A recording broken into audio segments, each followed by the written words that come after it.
Aujourd'hui, j'ai le bonheur d'être à l'école Lamennais de la Commission scolaire des affluents pour visiter la classe avant de Madame Manon.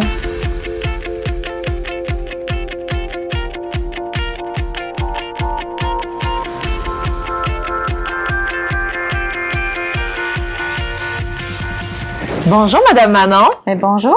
Merci de nous avoir accueillis dans ta classe. Mais ça fait plaisir. Là, Madame Manon, ça fait 3 ans que tu as une classe avant. Oui, ça fait 3 ans, oui. Comment ça se passe dans une classe avant? Dans une classe avant, dans le fond, dans ma classe, moi, j'ai pas de cahier, j'ai rien de tout ça. On a les enfants apportent chacun leur tablette de la maison, donc on a différents modèles. C'est-à-dire, j'ai des Android, des iPads, on a même des tablettes que j'ai encore aucune idée c'est quoi. Dans la classe, en fait, les élèves vont utiliser leur tablette pour davantage créer au lieu de remplir. Exemple, si on fait les mots de vocabulaire, ben moi, c'est sur la tablette, ils écrivent oui, mais de leur façon. C'est-à-dire, on peut utiliser une application comme Pic-Collage ou Word Salad. Alors déjà, c'est plus différent pour eux, puis c'est beaucoup plus motivant. Ils se sentent plus concernés parce qu'ils ont des choix qu'ils peuvent faire à ce moment-là. Ils ont des choix puis de la diversité dans les moyens à utiliser pour réaliser leur projet. Exactement. Puis, Manon, si tu penses à il y a 4 ans, quand tu connaissais pas ce que c'était la dynamique que ça a apporté dans ta classe, d'être une classe avant, comment tu décrirais l'enseignante que tu étais? Comment ça se passait pour toi dans ce temps-là? Bien, c'est vraiment différent. Tu sais, il y a 4 ans, oui, j'étais plus traditionnelle avec les cahiers. Il y avait quelques projets quand même parce que, en fait, c'est mon directeur adjoint qui m'en a parlé en premier de la possibilité d'une classe avant. Puis je pense qu'il savait que j'étais une fille qui embarquait dans des projets, que ce soit que l'ancien année sport ou les classes cycles, peu importe. Donc, il m'en a parlé. Puis ça m'a comme allumé une petite chandelle, une petite lumière. Et ça m'intéressait beaucoup. Donc, j'ai fait, OK, j'applique, on essaie. Puis, finalement, j'adore ça. Mais l'an 1, c'était pas facile non plus. Tu sais, j'ai commencé seule. Il y avait pas, j'étais toute seule dans mon école. Oui, il y avait des personnes auprès de moi, mais pas comme qui faisaient la même chose. Donc, il fallait souvent que j'aille à l'extérieur. La commission scolaire nous a offert des formations quand même où ce qui nous pilotait, pouvait nous diriger un peu. Donc, il y avait des moyens, des temps qui étaient accordés pour t'accompagner. C'est ça. Il fallait que j'aille les chercher, par contre, à l'extérieur. Mais on avait des temps, on était 6 personnes, 6-7, où on pouvait échanger nos trucs ensemble pour se donner des idées. Ça a beaucoup aidé. C'est sûr que je pouvais appeler des personnes aussi qui étaient en même situation que moi, qui pouvaient m'aider à avoir des idées ou aller chercher d'autres choses. Ça a beaucoup aidé aussi. Donc, tu t'es fait un réseau tranquillement. Exactement, oui. Parce que à mon école, ben, c'était moi un peu la doyenne de tout ça. Donc, j'avais personne au-dessus de moi qui pouvait nécessairement m'aider à élargir tout ça. Puis aujourd'hui, au fil des années, qu'est-ce que tu as vu que tu as pu développer comme, j'ai envie de dire, comme aisance, comme compétence même? Ben, c'est sûr que mon ouverture d'esprit face, puis ma capacité de lâcher prise aussi, parce qu'on s'entend que dans une classe avant, ça fonctionne pas toujours comme c'est prévu. Hein. Des fois, c'est le réseau qu'on peut avoir des problèmes. Des fois, c'est des applications qui fonctionnent pas. On oublie la tablette. Donc, on a beaucoup faut lâcher prise sur certains points puis accepter que ça marchera pas toujours bien comme on veut. Si je compare avec mon an 1, c'était plus diriger mes affaires, puis je le sais. Tandis que si je vois à l'an 3, où ce que je suis rendue à présent, je donne plus de choix à mes élèves. L'an 1, c'était vraiment, on prend telle application, on fait telle affaire, telle chose. Maintenant, je fais, OK, on a ça à faire. Allez-y, choisissez l'application que vous voulez. Donc ça, c'est vraiment une évolution pour moi de lâcher plus prise pour ces trucs-là. Je savais pas trop dans quoi je m'embarquais, honnêtement. J'ai dû demander de l'aide, puis là, je suis meilleure, c'est certain, mais maintenant, c'est moi qui aide à présent, puisqu'à mon école, j'ai réussi à contaminer un peu, donc je suis toute seule, puis c'est eux qui viennent me voir à présent, fait que je pense que j'ai bien réussi à atteindre mon objectif un peu. Puis maintenant, tu partages ton expérience qui est vécue. Puis comment tu décrirais maintenant ta pédagogie dans une classe avant? Ma pédagogie, en gros, est pas pareil, mais pareil en même temps, dans le sens que c'est sûr, au niveau connaissance, on voit les mêmes affaires. C'est ça. C'est toutes les mêmes choses. Le programme est vu. Non, l'an 1, quand on a fait l'an 1, j'étais toute seule avec 3 autres personnes en quatrième qui le faisaient pas. Mais comment on fonctionnait, c'est qu'ils me disaient, bon, nous, cette semaine, on travaille les additions, les soustractions, des nombres à virgule, exemple, des nombres décimaux. Je dis, OK. Fait que moi, je retournais dans ma classe, mais je voyais les mêmes choses, mais c'est juste que là, j'adaptais avec la tablette. Un des premiers avantages que moi, j'avais aimé, c'était, entre autres, avec Didacti. Parce que mon an 1, comme je dis, j'étais peut-être un peu plus traditionnelle, puis je commençais, mais j'aimais l'idée de voir que mes élèves, quand ils réussissaient pas, au lieu de remplir des pages qui comprenaient rien finalement, puis ils ne savaient pas, là, au moins, ils arrivaient au premier problème. Et automatiquement, ils savaient qu'il n'y avait pas bon, puisque c'était instantané. Il y avait une rétroaction. Exactement. Ça, pour moi, j'ai bien aimé ce côté-là. J'aimais aussi le fait que je pouvais aussi différencier dans le sens où mes élèves plus faibles, je leur demandais quelque chose de particulier, mais mes élèves plus forts qui disaient, j'ai fini. OK, mais essaie d'améliorer. Ajoute ça, fais ci. Donc, pour moi, je trouvais que c'était plus facile d'amener mes plus forts un peu plus loin là-dedans, puisqu'il y avait une liberté pour gérer leurs trucs à ce moment-là.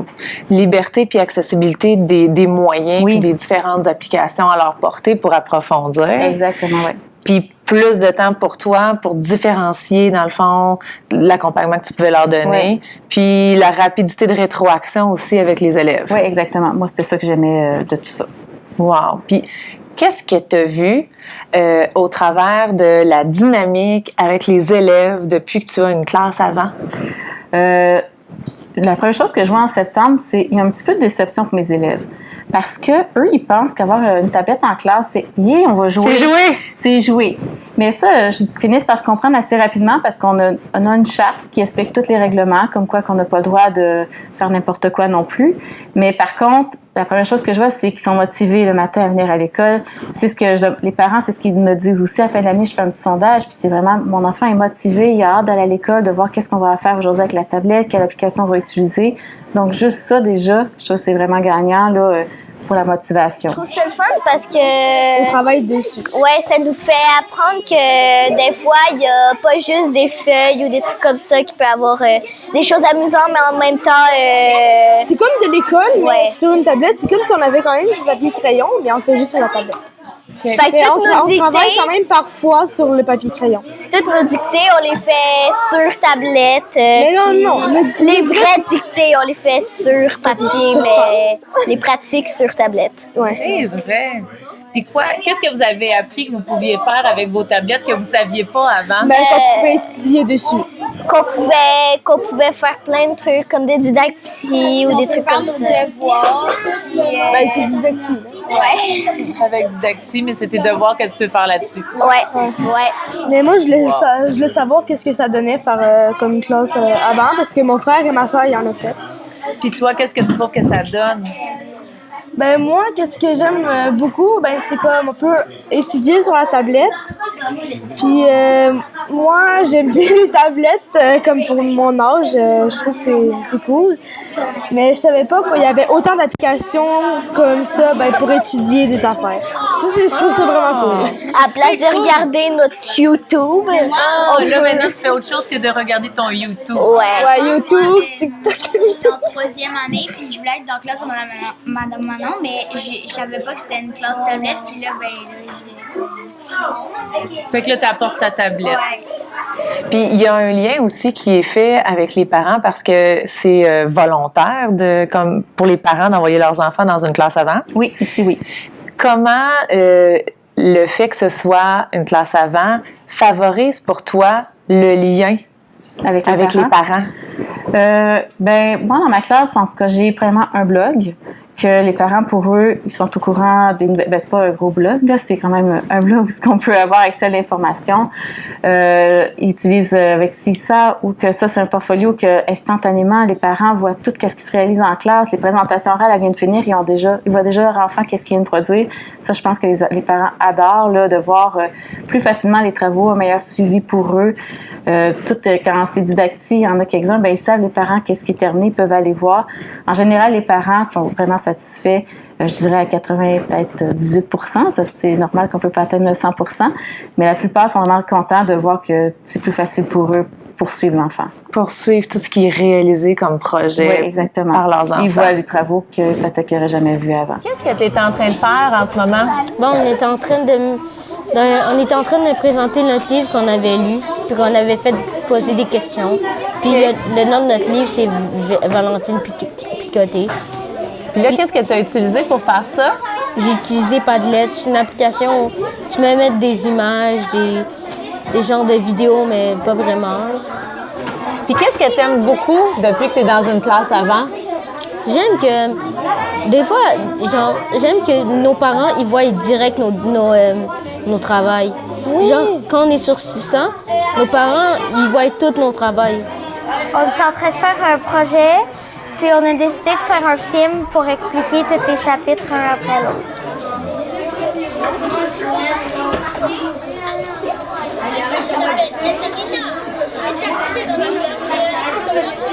Tu fais un rap pour résumer le livre. C'est hot! Est-ce que c'est aussi facile quand vous êtes en avant puis vous essayez de le faire en présentation orale devant toute la classe? Ben, c'est un peu plus difficile parce que il y a du monde qui sont timides. On a tous fait des exposés orales. Ouais. Mais ça a été un peu plus gênant mais là, c'est plus facile. On prend la tablette comme genre peut-être 2 ou 3 fois par jour. Puis des fois, on fait la dictée, on fait des mini-tests de dictée sur la tablette, mais on fait la vraie dictée sur des feuilles puis tout. Fait que on fait comme genre moitié classe avant, moitié classe normale. Moi, ce que je trouve plus facile, c'est aussi les devoirs. On a plus de devoirs sur la tablette. Ça, t'aimes ça? Ouais. Puis c'est quoi votre application préférée? Bookreader. Quoi? Ouais, pas mal ça. Picolage. Picolage, oui. Qu'est-ce que tu dirais à tes collègues pour les aider à passer au travers de leur peur puis faire un peu ce que tu as dit, petit pas par petit pas? C'est vraiment ça que je t'aurais dit, là. C'est petit pas par petit pas. Parce que, tu sais, il ne faut pas avoir peur d'essayer des trucs. Donc, j'en ai qui commencent juste à utiliser Bookreader en classe. Fait qu'il y en a quelques-uns qui commencent à l'utiliser. J'en ai quelques classes qui commencent à utiliser ça, mais je me dis c'est des petits pas justement qui... Parce que je pense que l'idée qu'ils ont d'une classe avant, c'est qu'on est constamment sur les tablettes. C'est pas le cas. C'est pas le cas, là. Je suis pas toujours sur une tablette. Là, on a des feuilles. Vous avez vu, on a écrit, moi, les évaluations, j'ai vu papier pour justement, ça soit plus facile pour les parents aussi, ce volet communication. Mais il y a encore du papier dans ma classe. Mais on est peut-être 2 heures maximum dans une journée. Pour moi, c'est assez. Même des journées qu'on n'apprend pas du tout, parce que ça donne pas selon ce qui est prévu. Donc, c'est vraiment d'y aller un pas à la fois. On apprend à travailler une plateforme, puis on en rajoutera une autre après. Il y en a qui essaient des classes avant, mais c'est correct, là, allez-y. Moi, l'an 1, là, j'en faisais pas tant que ça non plus. Là, j'y allais doucement. Puis là, je suis plus à l'aise, j'en ajoute, puis là, je suis rendue. Le fait de voir arriver mes élèves qui sont de bonne humeur, heureux dans ma classe, je pense que ça les motive beaucoup à continuer dans des projets comme ça. Pour eux, il y a beaucoup de nouveautés cette année. Ils découvrent des trucs. Donc, je pense que oui, la motivation qu'ils ont me motive aussi par le fait même. Wow, merci. Ça fait plaisir. Merci d'avoir partagé ce moment avec nous. Et je vous invite à vous inscrire à écolebranchée.com/hebdo pour recevoir l'actualité pédagogique qu'on prépare pour vous.